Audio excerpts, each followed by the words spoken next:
성경 봉독하겠습니다.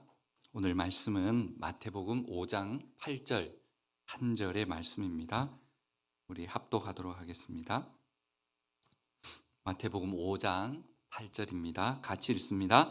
마음이 청결한 자는 복이 있나니 그들이 하나님을 볼 것이미요. 아멘. 할렐루야. 우리 좌우로 한번 인사하겠습니다. 예배 드림이 기쁨입니다.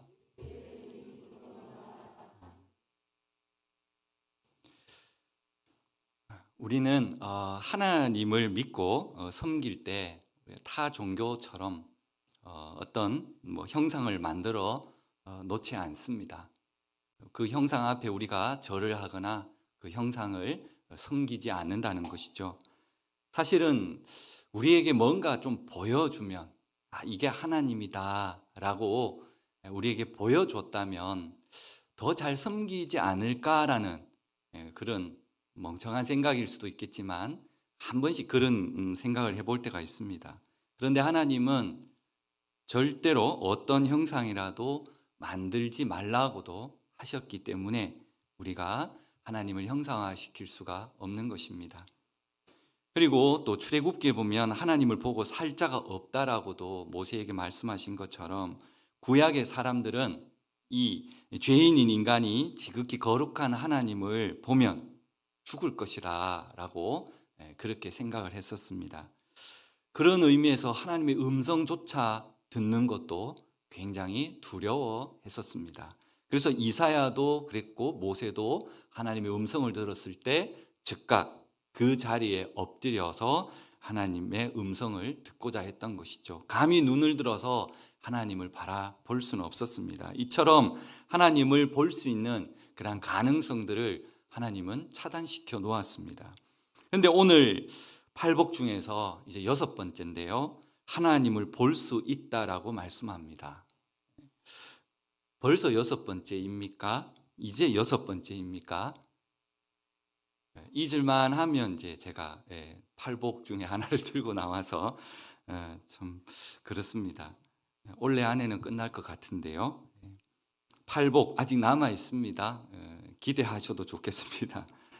오늘 본문 말씀을 다시 한번 읽어보겠습니다. 마음이 청결한 자는 복이 있나니 그들이 하나님을 볼 것이다. 예수님이 말씀하시는 하나님의 보는 방법 미리 말씀을 해주시죠. 바로 마음이 청결해야 한다라고 이미 말씀을 해주십니다. 우리는 예수님을 믿는 사람으로서 마음이 청결해야 된다. 이거는 누가 말하지 않더라도 이거는 당연히 우리가 받아들여야 할 말씀이 아닐까요? 그런데 우리 마음이 과연 이 말씀처럼 청결하느냐라는 것이 먼저 던져지는 질문입니다. 자신의 마음을 스스로 한번 점검해 볼 수 있는 이 귀한 시간이 될 수 있기를 소망합니다. 먼저 단어의 개념을 좀 살펴볼까 하는데요. 첫 번째는 청결입니다. 사실 마음이 청결하다라는 단어를 우리 잘 쓰지 않습니다. 청결이라는 것은 눈에 보이는 거잖아요. 그러니 눈에 보이는 것이 청결해야 하거든요. 예를 들어 우리 주방이 청결하다, 화장실이 청결하다, 내 몸이 청결하다. 이렇게 청결하다라는 것은 눈에 보이는 것에 쓰이는 단어입니다. 그런데 마음이 청결하다. 보이지 않는 마음이 청결하다. 그리고 그 청결하다는 게 어느 정도의 이 신앙을 말하는지 그것도 참 어렵습니다. 차라리 마음이 정직하다라고 한다면 우린 좀 더 이해하기가 쉬울 수 있을 것 같습니다. 청결이라는 단어를 좀 찾아봤습니다. 먼저 헬라어로 찾아보면 카다로스라고 되어 있는데요. 더러움이 없는 깨끗한 상태, 물론 우리가 잘 알지만 정결함 또는 순수함, 좀 다르게 말하면 먹을 수 있는 것, 제의적인 의미로 쓴다면 이런 의미가 있습니다. 그러나 유대적 배경을 두고 볼 때는 좀 더 분명한 의미를 우리에게 말해줍니다. 이 카다로스 단어를 70인용 번역, 즉 히브리어로 바꿔서 말하면 타호르입니다. 단어가 중요한 것보다 이 단어가 왜 쓰이는지, 어디에 쓰이는지 그 이유가 더 중요합니다. 이 단어가 처음 사용된 것은 바로 노아 방주에 넣을 짐승들을 묘사할 때 쓴 단어입니다. 하나님께서는 천지를 창조하시고 참 좋았더라라고 말씀하셨는데 그때 너무나 하나님이 흡족해 하셨죠. 하나님은 아담 이후 근데 이 죄가 만연해지고 땅이 부패하고 모든 혈육이 있는 자의 포악함이 땅에 가득함으로 인해서 그들을 땅과 함께 멸하시기로 작정하시죠. 하나님은 노아에게 명령합니다. 너를 위하여 방주를 만들어라. 그래서 노아는 굉장히 오랜 시간이었지만 하나님이 자기에게 명한 그대로 다 준행하게 합니다. 그러면서 하나님은 그 방주에 들어갈 짐승의 수를 정해 주셨습니다. 그 말씀이 창세기 7장 2절에 이렇게 기록합니다. 너는 모든 정결한 짐승은 암수 7씩 그리고 부정한 것은 암수 2씩을 내게로 데려오라고 말합니다. 그러니까 방주에 넣어야 된다는 거죠. 여기에서 정결한 짐승이라고 사용되었습니다. 이 물론 타호르 하지 않는 것, 그러니까 정결하지 않은 것은 반대로 말하면 부정한 것이 되겠죠. 그런데 무엇이 정결하고 무엇이 부정할까요? 홍수 이전에는 하나님께서 이 규례가 없었잖아요. 그러니까 부정한 것과 정결한 것에 대한 규례가 없었는데 어떻게 이걸 구별을 했을까? 근데 참 아쉽게도 그 구분하는 말씀은 성경에 나와 있지는 않습니다. 다만 이 정결과 부정의 구별을 이후에 있는 즉 레위기 율법서의 제2와 3 살펴볼 수는 있습니다. 한번 찾아볼까요? 레위기 7장 19절에서 21절 좀 길지만 제가 한번 읽어보겠습니다. 그 고기가 부정한 물건에 접촉되었으면 먹지 말고 불사를 것이라. 그 고기는 깨끗한 자만 먹을 것이니 만일 몸이 부정한 자가 여호와께 속한 화목 제물의 고기를 먹으면 그 사람은 자기 백성 중에서 끊어질 것이요. 만일 누구든지 부정한 것, 곧 사람의 부정이나 부정한 짐승이나 부정하고 가증한 무슨 물건을 만지고 여호와께 속한 화목 제물의 고기를 먹으면 그 사람도 자기 백성 중에 끊어지리라. 굉장히 길지만 레위기에서 이렇게 말하는 겁니다. 부정한 것은 먹을 수 없고 만질 수 없다. 간단하게 말씀드리면 그렇죠. 그 말씀의 의미는 부정한 것은 하나님과 관계할 수 없다. 부정한 것은 하나님 앞에 나아갈 수 없고 하나님께 바쳐질 수 없는 것이다 라고 말씀합니다. 그러니까 하나님께 가까이 나아가려면 반드시 이 카다로스, 정결함은 필수적인 조건이 되는 겁니다. 그리고 또 하나는 제가 정결함과 순수함이라고 했는데 이 순수함에도 단어가 있습니다. 이것도 역시 제2적인 관련해서 살펴봐야 합니다. 우리가 다 아실 거예요. 성소 안에 하나님의 궤는 무엇으로 만들었습니까? 순금으로 만들었습니다. 순금이라는 것은 다 아시죠? 100%는 아니지만 거의 99.999에 가까운 100%에 가까운 금으로 되어 있는 것입니다. 18K, 14K는 순금이 아니죠. 순금이 얼마 하는지 아십니까? 한 돈에? 계산이 되시는 분은 금에 관심이 있는 분이시네요. 저도 오늘 잠깐 찾아봤는데 살 때는 한 32만 원인가 그렇게 하고 팔 때는 못 받잖아요. 그러니까 한 29만 원 정도. 금은방마다 조금 가격이 상이하겠지만 그렇더라고요. 저도 반지를 하나 끼고 있는데 제가 이걸 몰랐어요. 뭘 몰랐냐면 군대 제대할 때 이제 얼마 되지도 않는 돈을 우리가 모아가지고 제대 기념으로 금반지 2돈씩 하자 이래가지고 동기들이 이렇게 갯돈을 모았습니다. 그래가지고 그때는 반지의 개념이 별로 없어가지고 맞췄습니다. 무늬 좋은 걸로 이래가지고 딱 맞췄습니다. 뭘로? 순금으로요. 웃는 분은 다 아시네요. 순금으로 반지 만들면 안 되지요. 왜 그렇습니까? 찌그러집니다. 손으로 약간만 만져도 처음에는 모양이 좋았는데 한 하루 이틀 지나니까 모양이 변형이 시작이 되죠. 순금이 좋은 건 알겠는데 그때 제가 깨달았습니다. 순금으로 반지는 만들지 않는다라는 것. 순금 반지는 돌반지로만 쓰이는 거죠. 왜냐하면 귀할 때 팔아먹으니까요. 순금 굉장히 좋은 겁니다. 근데 왜 하나님 순금으로 해라 하셨을까? 출애굽기 25장 10절과 11절에 보면 이렇습니다. 그들은 조각목으로 궤를 짜되 길이는 2규빗 반, 너비는 1규빗 반, 높이는 1규빗 반이 되게 하고 너는 순금으로 그것을 싸되 그 안 밖을 싸고 위쪽 가장자리로 돌아가며 금태를 두르라 라고 말씀합니다. 그리고 그 성전에 있는 모든 기구나 이런 것들은 거의 다 순금으로, 등잔대라든지 이런 건 다 순금으로 만듭니다. 제가 직접 본 적은 없지만 중요한 것은 법궤를 순금으로 싸고 그리고 금태를 둘렸다는 겁니다. 이와 같이 하나님의 특별한 임재가 기대되는 이 성소의 중요한 것들은 바로 불순물이 섞이지 않아야 한다는 겁니다.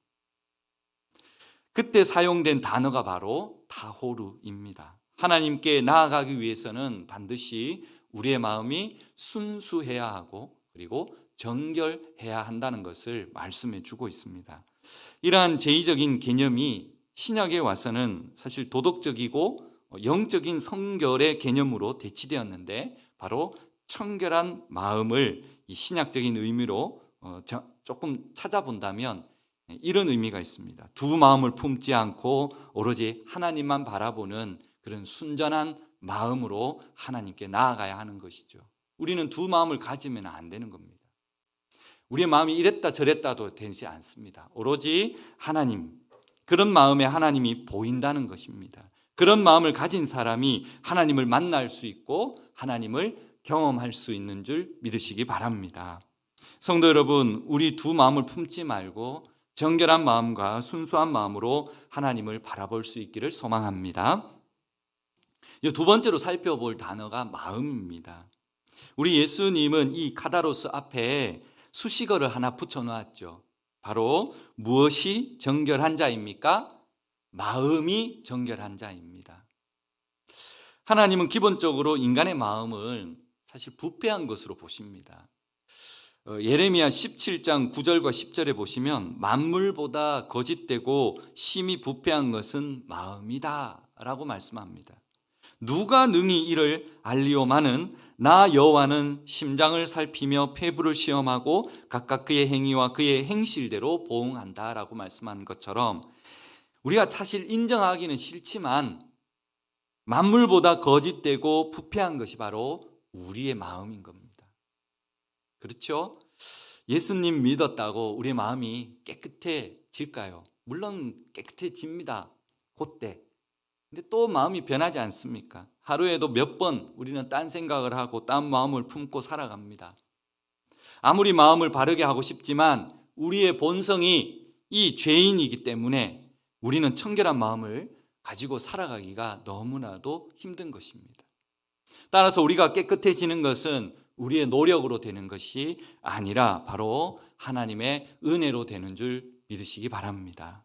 인간이 제 아무리 노력해도 우리의 이 부패한 마음은 그대로 남아 있는 것입니다. 절대로 바뀌지 않습니다. 그렇다면 어떻게 하나님 마음에 사람의 마음이 청결해질 수 있을까? 그죠? 그 해답은 하나님만이 우리 마음을 청결하게 할 수 있다는 것입니다. 인간의 마음을 청결하게 할 수 있는 분은 오직 하나님 한 분밖에 없는 줄 믿습니다. 우리의 마음을 실제로 씻는 능력은 단 하나, 바로 우리 주 예수 그리스도의 피밖에 없는 줄 믿습니다. 저도 지금 다니엘 기도에 이제 잘 참석하고 있는데 송경민 목사님처럼 말씀을 묵상하면서 이런 가사, 작곡, 작사 너무 좋더라고요. 저도 이 말씀을 묵상하면서 작곡을 작사를 한번 해보았습니다. 기대는 안 하셔도 됩니다.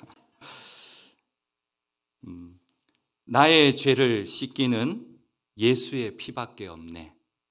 다시 정케하기도 예수의 피밖에 없네. 평안함과 소망은 예수의 피밖에 없네. 나의 의는 이것뿐 예수의 피밖에 없네. 너무 좋지요. 어디서 들어본 것 같습니다. 적고 보니까 이게 찬송가에 있더라고요. 저보다 100년 앞선 분이 벌써 지어 놓으셨더라고요. 저보다 빠르신 것 같은데 우리 252장인데요. 우리 함께 같이 한번 찬송을 해보겠습니다. 252장입니다.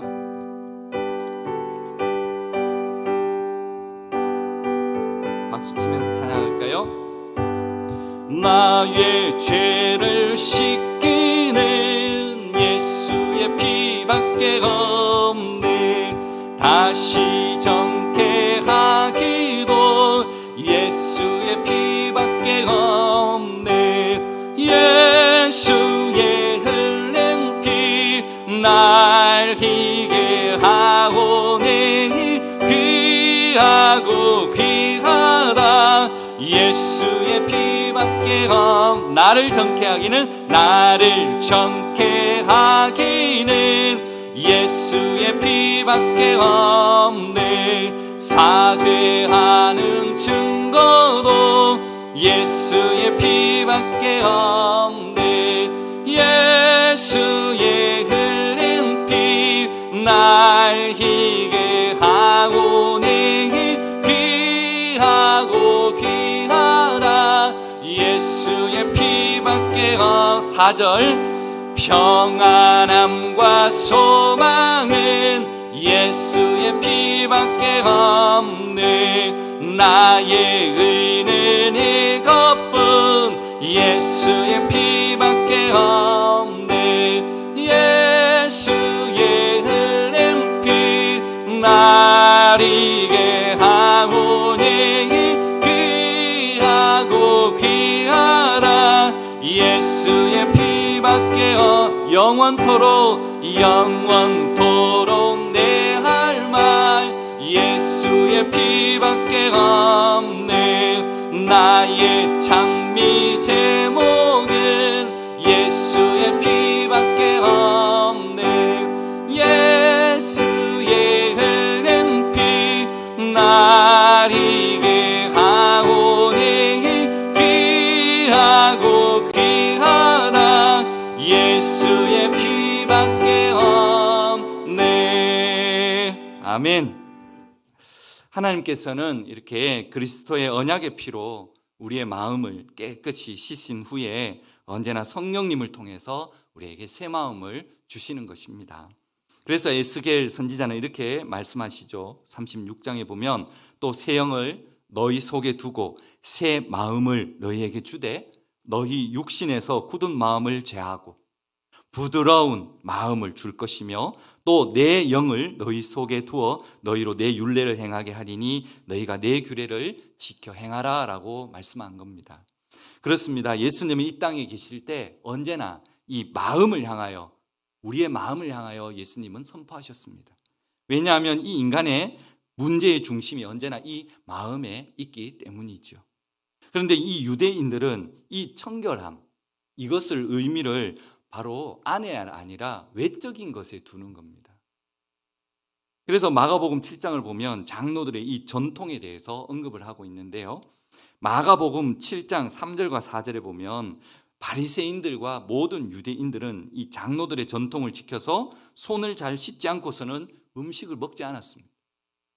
또 시장에서 돌아와서 물을 뿌리지 않고서는 먹지도 아니했고 그 외에 여러 가지를 지켜 오는 것이 있으니 잔과 주발과 녹그릇을 씻는 겁니다.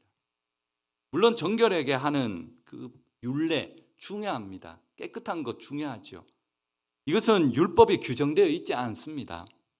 성전과 제사장에 적용되었던 그 규례를 이 생활 속에 끌어 들여다가 자신들의 열심을 가지고 이렇게 달리 지금 표현하고 있는 거죠. 바리새파 사람들은 예수님의 제자들이 자기들의 이런 전통을 따르지 않는다. 그냥 음식을 먹는 것에 못마땅하다라고 그렇게 생각하고 있는 거죠.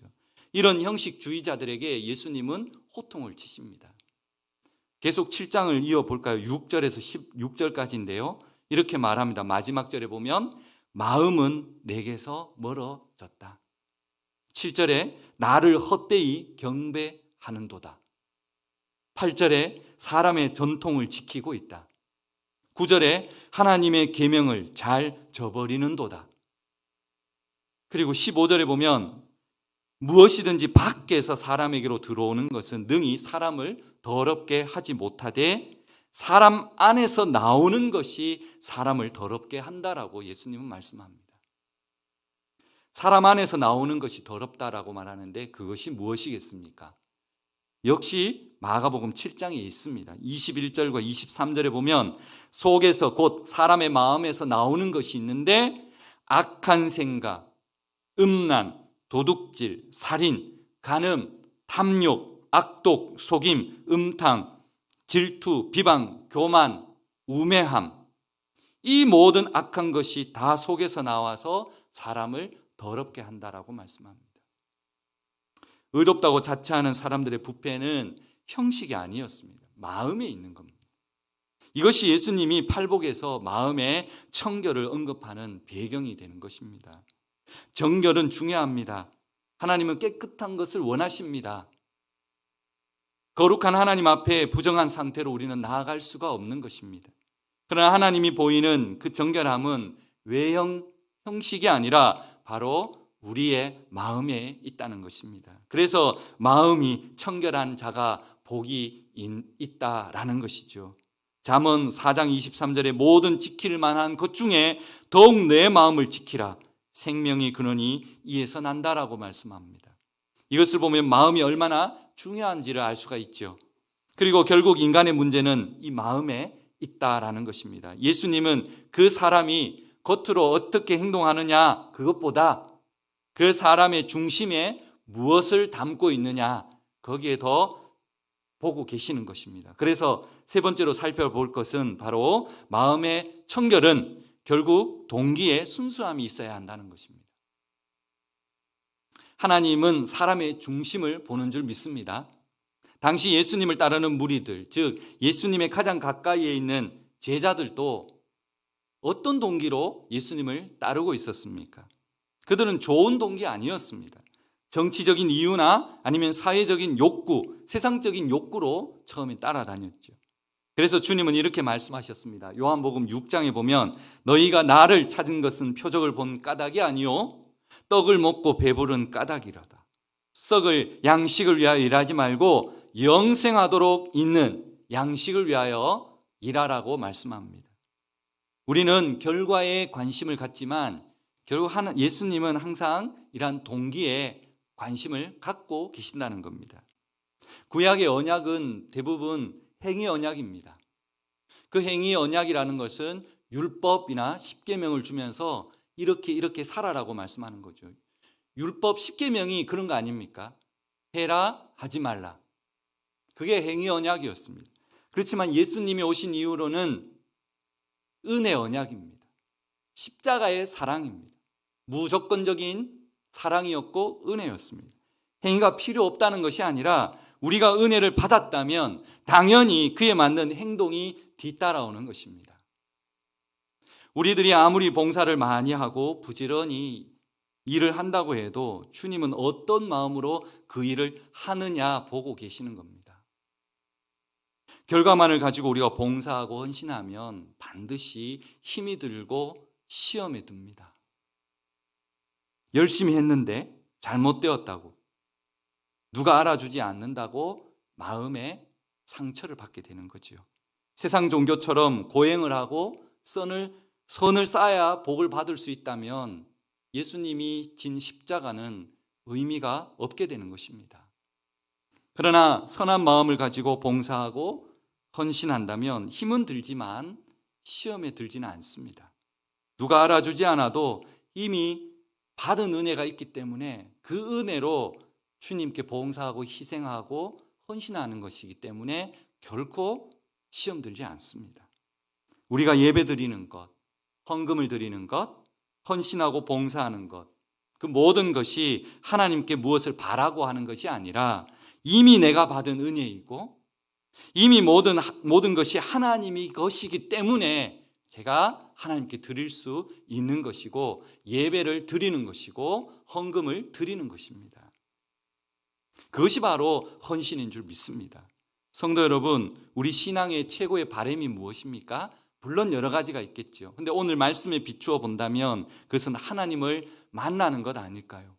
하나님을 경험하는 것 아닐까요? 하나님을 배웠으면 좋겠죠.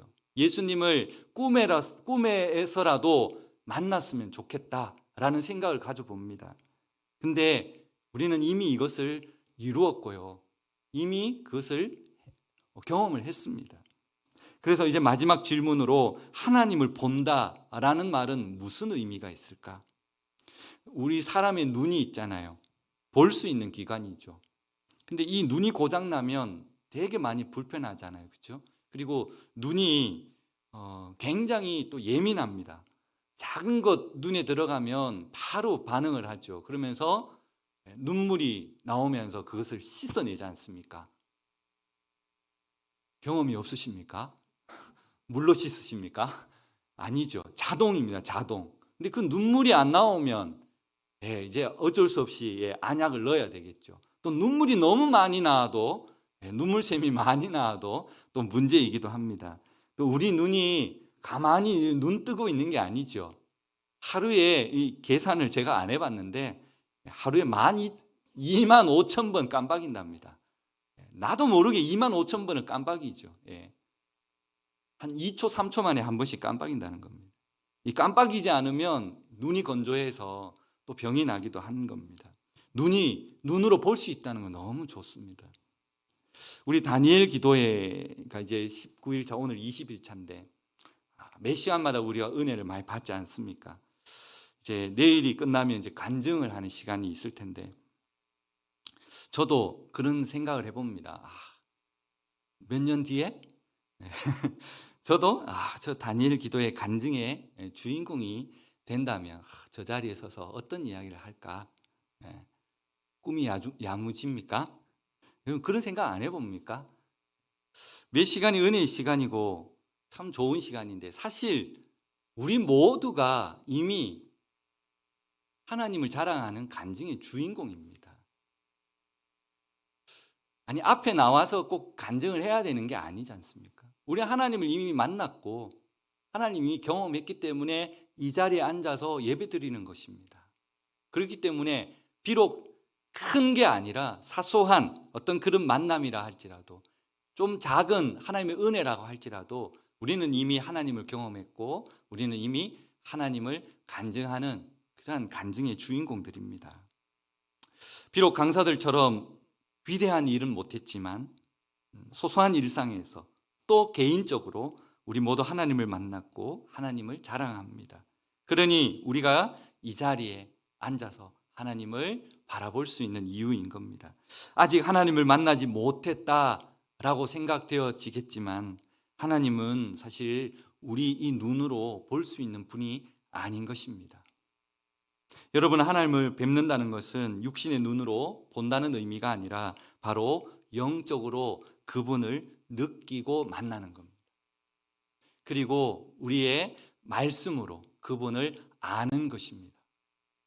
그리고 이 예배를 통하여서 그분과 친밀히 교제하는 것입니다.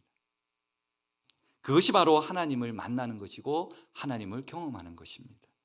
하나님의 백성이 되어 하나님을 섬기면서도 하나님을 볼 수 없었던 그 이스라엘 백성들은 참 비극적인 삶이었죠. 그만큼 하나님과 이스라엘 사이에는 거리가 있었던 거죠. 처음부터 그렇게 볼 수 없었던 분 아니었습니다. 하나님은 아담과 하와를 지으시고 그들과 직접 만나고 대화도 했고 교제도 나누었습니다. 그러다 범죄하고 낙원에서 추방된 이후에 인간은 하나님을 볼 수 있는 특권을 상실한 것이죠. 하나님과 그 교제가 끊어져 버린 것입니다. 그때부터 하나님을 본다는 것은 이제 복이 아니라 재앙이 되어버린 것이죠. 하나님을 보고 살아남을 수 없었던 이유는 바로 하나님은 거룩하신 분이기 때문에, 우리가 죄를 가지고 하나님께 나아갈 수 없기 때문에 우리가 하나님께 나아갈 수 없고 하나님을 볼 수가 없는 겁니다. 그러나 하나님은 스스로 감추시고 인간으로부터 멀리 떨어져 나가신 분이 아닙니다.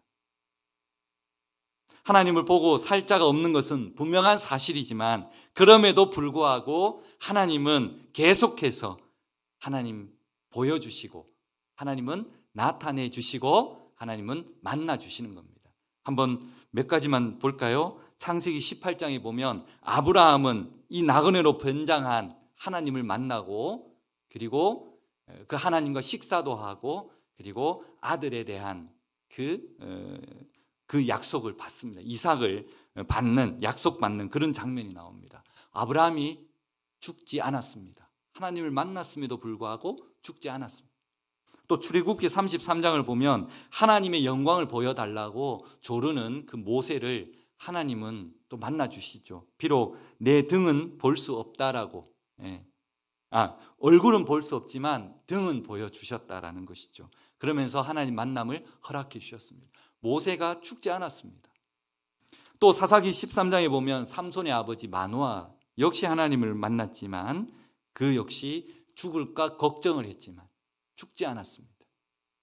또 이사야 6장에 보면 입술이 부정한 백성 중에 거하면서 만군의 여호와이신 왕을 보았던 이사야 역시 하나님을 만났지만 죽지 않았습니다. 죽기는커녕 오히려 하나님으로부터 더 큰 비전, 더 큰 소명을 받았게 되겠죠. 여기서 우리는 하나님을 보고 살 수 없는 인간에서 하나님이 찾아오신다는 사실을 알 수가 있습니다. 하나님을 볼 수 없게 되어버린 인간에게 조금이나마 하나님은 보여주시고 있는 것이죠. 하나님을 본다는 것은 깨어져 버린 하나님의 그 관계가 회복되어진다는 것을 우리에게 말씀합니다. 두려움의 대상이었던 하나님, 이제는 친근한 분으로 바뀌고 있다는 겁니다. 그 거룩한 하나님을 감히 바라보면서 교제할 수 있도록 우리의 신분과 상태가 달라지는 것을 의미합니다. 아담과 하와가 범죄하였지만 그 이전의 상태로 회복이 되는 겁니다. 이것이 바로 우리에게 보여주시는 천국이고 이것이 바로 이것을 위해서 예수님이 이 땅에 오신 이유가 되는 것입니다. 그러므로 여기서 하나님을 본다는 것은 바로 천국을 소유하는 것과 같은 것입니다. 성도 여러분, 이렇게 말씀드리니까 하나님이 보이십니까? 대답이 없으시네요. 하나님을 바라보고 계십니까? 하나님이 보이지 않을 때 우리 인생이 얼마나 답답하고 비참하겠습니까? 나의 구원이시오 나의 반석이신 하나님이 보이지 않을 때 그 하나님이 사라져 버렸다라고 생각할 때 맥이 빠지고 낙심이 되고 더 이상 길은 없어 보이는 겁니다. 왜 우리가 그렇게 믿음이 흔들리고 갈팡질팡하겠습니까? 왜 마음속에 분노와 욕망이 우리를 지배합니까? 왜 사람들의 갈등이 점점 깊어갑니까? 그것은 바로 하나님을 보지 못했기 때문입니다. 하나님이 보이지 않고 다른 것들이 우리의 시선을 빼앗아 버렸기 때문입니다. 우리가 바라보아야 할 하나님 대신 세상을 바라보고 우리는 낙심하고 흔들릴 수밖에 없겠죠. 자비하신 하나님, 또 영광 중에 계신 하나님, 전능하신 그 하나님을 바라보고 산다면 우리의 삶은 그렇게 비참하지 않을 것입니다. 하나님을 보는 사람, 하나님과 교제하는 사람, 하나님과 이야기를 나누고 하나님의 마음을 나누어 가진 사람, 그런 사람이 바로 어떻게 분노할 수 있고 어떻게 남을 비방할 수 있고 어떻게 자기가 불행하다라고 생각하며 살아갈 수 있겠습니까?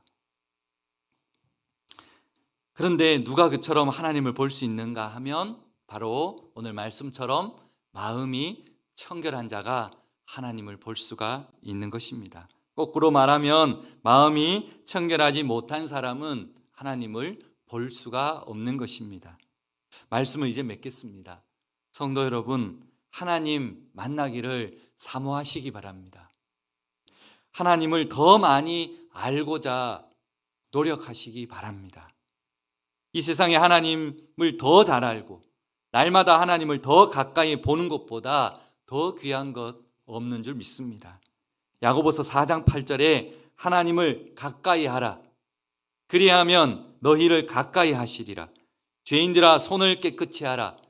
두 마음을 품은 자들아 마음을 성결하게 하라. 할렐루야. 그렇습니다. 주님이 주시는 이 정결의 선물을 받기 위해 우리가 해야 할 것은 자기 마음의 불결을 깨닫고 슬퍼하고 내 안에 의가 하나도 없음을 인정하고 오직 하나님만 전적으로 의지하는 것, 그러한 믿음으로 살 수 있기를 소망합니다. 죄 가운데 살면서도 자신을 이기기 위해서 싸우고 회개하며 몸부림쳐야 할 것입니다. 하나님 바로 이러한 사람을 만나주시고 그리고 말씀으로 심령을 청결하게 해주실 것입니다. 우리가 진정 예수 그리스도를 통해서 드러난 그 하나님의 놀랍고도 무조건적인 그 사랑을 깨닫게 하시고 그리고 믿음으로 말미암아 하나님을 볼 수 있는 그런 천국의 백성이 될 수 있기를 주님의 이름으로 간절히 축원드립니다. 기도하겠습니다. 하나님을 가까이 하기를 소망합니다. 두 마음 품지 않기를 소망합니다. 정결하고 순결한 마음이 되기를 소망합니다. 우리의 심령이 하나님께 향하게 하여 주시고 우리의 죄로 애통해하며 내 안에 의가 없음을 고백하고 오직 하나님의 은혜가 아니고서는 살 수 없는 하나님만을 소망하는 천국 백성으로 살아가게 하여 주옵소서. 감사하고 거룩하신 예수님의 이름으로 기도드리옵나이다.